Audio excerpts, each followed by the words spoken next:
নজর রাখবো পরবর্তী সংবাদে। ড্রাই ডেতে খোলা রইল মদের দোকান, প্রশাসনিক বিধিনিষেধকে তোয়াক্কাই করলো না এক প্রকার ওই মদ ব্যবসায়ী। এমনটাই ছবি উঠে আসছে তেলিয়ামুড়া থেকে, যেখানে প্রশাসনও রীতিমতো অন্ধ ধৃতরাষ্ট্র।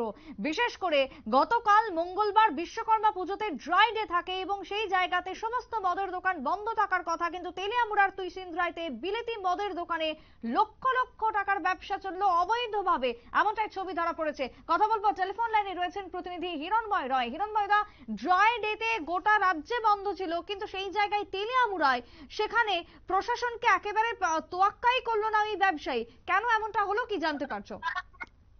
দেখো, আমাদের কাছে খবর আসে যে দুপুর নাগাদ যে তেলিয়ামুড়ার যে নতুন একটি দোকান দিয়েছে তুসিন্দ্রায়, যে বিলাতি মদের দোকানটি সম্ভবত সেটি যদিও তুসিন্দ্রায় লেখানো, কিন্তু বর্তমানে সেটি রয়েছে করিলং এলাকায় এবং সেখানে ভাবে মদ বিক্রি করছে।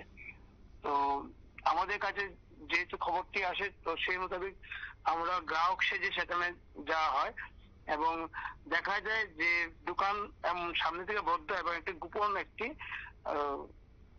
দরজা রেখে সেখান দিয়ে তারা আদান প্রদান করছে সেই মদগুলি, এবং সেটি ভিডিও ফুটেজ যখন আমরা করি এবং যখন দোকানের ভিতরে থাকা যে কর্মচারী বা মালিক রয়েছে ওনাকে যখন জিজ্ঞাসা করা হয়, তো তিনি কি করলো, দোকান লাগিয়ে তিনি পালিয়ে যায়, যদিও সাংবাদিকদের মুখোমুখি হয়ে কোনো কিছু বলেননি।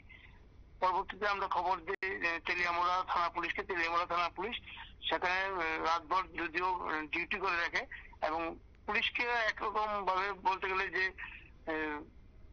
অন্ধ ধৃতরাষ্ট্রের ভূমিকা গ্রহণ করেছে গতকাল। কারণ তেলিয়ামুড়া বিভিন্ন মদের দোকানগুলিতে দেখা গেছে সামনে থেকে বন্ধ, কিন্তু পেছনের দরজা দিয়ে সেই ব্যবসা ঠিকই করে যাচ্ছে। সেই জায়গাতে দাঁড়িয়ে প্রশাসন কি জেনেও শীত ঘুমেছিল নাকি না পুরোটাই তাদের চোখে ছিল ধোঁয়াশা? যেহেতু এটা এক্সাইজ ডিপার্টমেন্টের কাজ, এক্সাইজ ডিপার্টমেন্টের অফিস তেলিয়ামুড়াতে নেই, এটা ডিস্ট্রিক্টের। তেলিয়ামুড়াতে তেমন এক্সাইজের অফিসার নেই, খোয়াই ডিস্ট্রিক্ট থেকে আসতে হয়। তো খোয়াই ডিস্ট্রিক্টের সেই এক্সাইজ অফিসারকে জানানো হয়েছে এবং তিনি যখন বিষয়টি ওনাকে প্রুফ সহকারে দেওয়া হয়, তো তিনি ওই দোকানের বিরুদ্ধে বলেছে যে যা মানে উপযুক্ত যে শাস্তি যেটি হবে, ফাইন যেটি, সেটি তিনি অবশ্যই করবেন। একেবারে তাই। ধন্যবাদ তোমায় হিরণময় দা।